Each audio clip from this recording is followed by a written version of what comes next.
Hello everyone, আসসালামু আলাইকুম। কি অবস্থা সবার? কেমন আছেন? আশা করি ভালো আছেন। আলহামদুলিল্লাহ আমি অনেক ভালো আছি। আল্লাহর রহমতে সুস্থ আছি বিদায়ী তোমাদের সামনে প্রতিদিন হাজির হতে পারছি। তোমাদের সাথে গল্প আড্ডায় যুক্ত হতে পারছি, কথা বলতে পারছি, দেখা হচ্ছে। যাই হোক এমনিতেই কিন্তু মনটা ভালো হয়ে যায়। কারণ সবার সাথে একটু গল্প আড্ডা করলে কিন্তু এমনিতেই আসলে অনেক ভালো লাগে।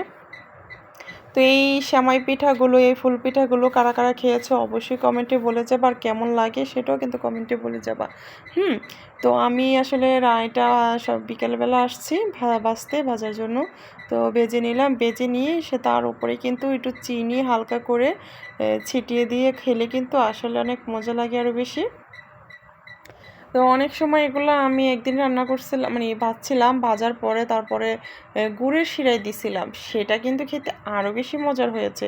অবশ্যই যদি কখনো আবার করি সেভাবে আমি ভিডিওটা দেখাবো। অবশ্যই এত লোভনীয় হয়েছে যে দেখবে তারা কিন্তু খাইতে ইচ্ছা করবে। যাই হোক আমি একটা একটা করে বেজে নিচ্ছি, আর এগুলো কিন্তু প্রচুর তেল তেল টানে। আমি এখানে ফুচকা বাজছিলাম, ফুচকা ফুচকা বাজলে তো একদমই এত তেল লাগে না, কিন্তু এই পিঠাগুলো আমার পুরো কড়াইয়ের তেলগুলোই শেষ করে দিছে। যাই হোক আমি এক প্লেট বেজে নিয়েছি, দেখো কত সুন্দর হয়েছে।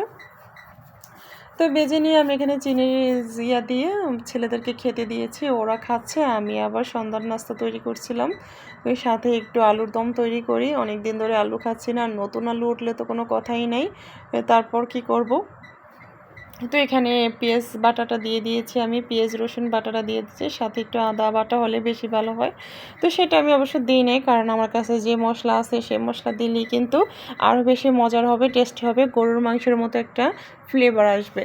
তো এখানে আমি এটাকে কষিয়ে নিলাম, আর কাঁচামরিচ সাথে দিয়ে দিলাম। দেখো না কালারটা কত সুন্দর আসছে, ভালো লাগতেছে না? দেখি কিন্তু শান্তি, খাই আর না খাই।